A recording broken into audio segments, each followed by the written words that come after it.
Two my channel Daily Life with Disha. তো আমার একটা নতুন ভিডিওতে তোমাদের অনেক অনেক অনেক ওয়েলকাম। তো আজকে তোমাদের সাথে আমি কোনো ব্লগ ভিডিও না, আজকে তোমাদের সাথে আমি এঁচোড় চিংড়ি রেসিপি শেয়ার করব।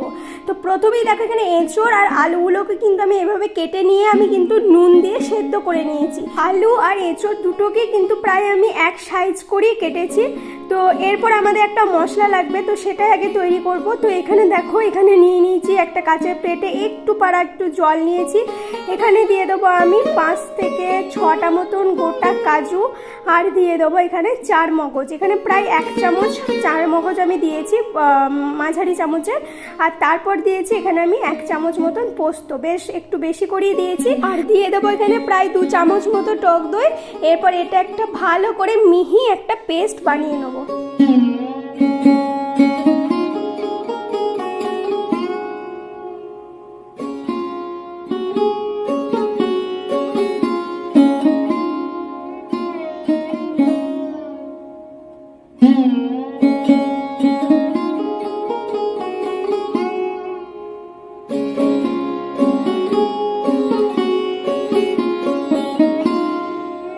দেখতে পাচ্ছ এখানে কিন্তু পেস্টটা একদম রেডি হয়ে গেছে। এরপর আলু আর সেদ্ধ করে রাখা এঁচোড় ওটা কিন্তু ভাজতে হবে। এখানে আমি রান্নাটা করব কিন্তু সাদা তেলে, কারণ আমাদের প্রায় সাদা তেলেই রান্না হয়। আর এখানে সামান্য পরিমাণে একটু সর্ষের তেল আমি অ্যাড করছি। তো তোমরা এখানে পুরোটাই কিন্তু সর্ষের তেলেও রান্নাটা করতে পারো। কড়াইটা গরম হয়ে গেলে তারপর তেলটা দিয়ে দেবো। আর তেলটা গরম হয়ে গেলে আমি তেলের ওপরে দিয়ে দেবো সামান্য পরিমাণে একটু হলুদ গুঁড়ো। হলুদ গুঁড়োটা দেওয়া হয়ে যাওয়ার পর এবার কিন্তু এক এক করে আমি আলু আর এঁচোড়টাও ভেজে নেব।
আলু আর এঁচোড়টা কিন্তু বেশ গোল্ডেন ব্রাউন করে ভেজে নিয়েছি। এরপর কিন্তু চিংড়ি মাছগুলো ভেজে নেবো। এখানে প্রায় 250 গ্রাম মতন চিংড়ি মাছ ছিল। সাইজগুলো বেশ মাঝারি টাইপেরই ছিল, খুব ছোটও না খুব বড়ও না। এবার কিন্তু চিংড়ি মাছগুলো নুন আর হলুদ দিয়ে সামান্য পরিমাণে মানে অল্প একটু ভেজে নেবো। খুব বেশি চিংড়ি মাছ ভাজার কিন্তু একদমই প্রয়োজন নেই।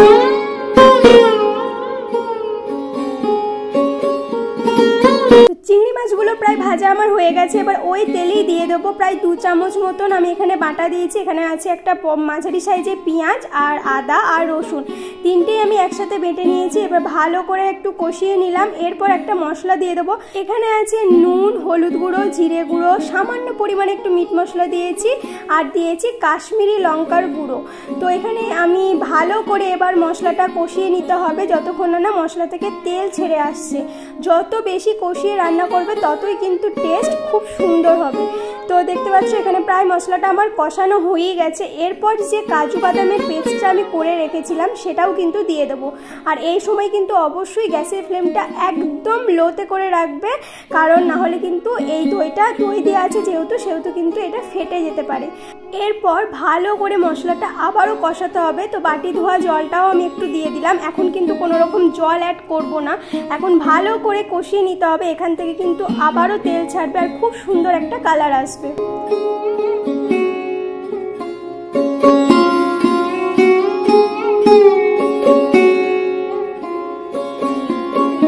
মশলাটা আমার কষানো কিন্তু একদম হয়ে গেছে। এরপর আমি ভেজে রাখা চিংড়ি মাছগুলো দিয়ে দিলাম। এরপর প্রায় 1 থেকে 2 মিনিট মতন চিংড়ি মাছ আর এই মশলাগুলোর সাথে ভালো করে রান্না করে নিতে হবে।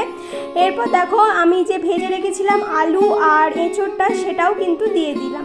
তো যেহেতু এগুলো আগে থেকেই আমি সেদ্ধ করে রেখেছি, সেহেতু সেদ্ধ করার জন্য আর বেশি টাইমের প্রয়োজন নেই। তো ওপর থেকে দিয়ে দিলাম একটু চিনি, মানে স্বাদ মতো চিনি, যেহেতু টেস্টটা ব্যালেন্স রাখবে। তো ভালো করে কিন্তু আবারও কষাতে হবে, আর যত কষিয়ে রান্না করবে ততই কিন্তু রান্নার টেস্ট দ্বিগুণ হবে। তো ভালো করে দেখো কষানো হয়ে গেছে, দেখতে পাচ্ছ জল ছেড়ে এসেছে আর খুব সুন্দর কিন্তু কালারটাও এসেছে। আবারও ভালো করে কিছুক্ষণ রান্না করে নিতে হবে।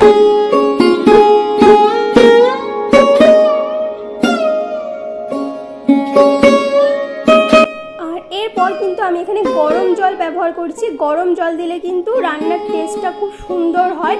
ঠান্ডা জলে কিন্তু কোথাও গিয়ে একটা স্বাদটা চেঞ্জ হয়ে যায়। তো এখানে আমি গরম জলটাই ব্যবহার করলাম, তোমরা পারলে গরম জলটাই ব্যবহার করবে। তো এবার দেখতে পাচ্ছ প্রায় হালকা হয়ে ফুটে এলেই কিন্তু রান্নাটা একদম হয়ে যাবে, যেহেতু আমাদের সমস্ত কিছু আগে থেকে সেদ্ধ করা আছে। তো দেখতে পাচ্ছ খুব সুন্দর কালারটা এসছে। এবার যে যেরকম গ্রেভি রাখবে সে সেরকম গ্রেভি। আমি আরেকটু জলটা একটু শুকনো শুকনো রাখবো। আর তো ওপর থেকে এরপর আমি দিয়ে দেবো কিন্তু গরম মশলা আর 1 চামচ মতন ঘি। এই দুটো দিলে কিন্তু রান্নার টেস্টটা সত্যি খুব সুন্দর হয়ে যায়। তো ওপর থেকে ঘি আর সামান্য পরিমাণে গরম মশলা দিয়ে ভালো করে একটু নেড়ে নিয়ে আমি ঢাকা দিয়ে রেখে দেবো। ব্যাস একদম রেডি হয়ে গেছে কিন্তু এখানে এঁচোড় চিংড়ি। খেতে কিন্তু খুবই সুন্দর হয়েছিল, তোমরা বাড়িতে অবশ্যই ট্রাই করো, আর কেমন লাগলো অবশ্যই কিন্তু জানিও।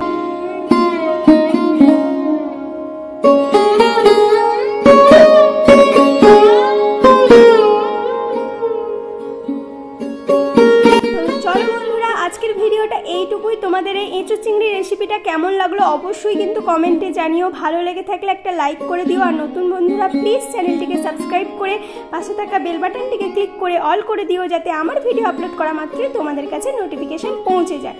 তো চলো বন্ধুরা, আজকের ভিডিওটা এইটুকুই। দেখা হচ্ছে আবার কোনো নতুন ভিডিও নিয়ে। ততক্ষণ তোমরা ভালো থেকো, সুস্থ থেকো। আজকের মতন টাটা।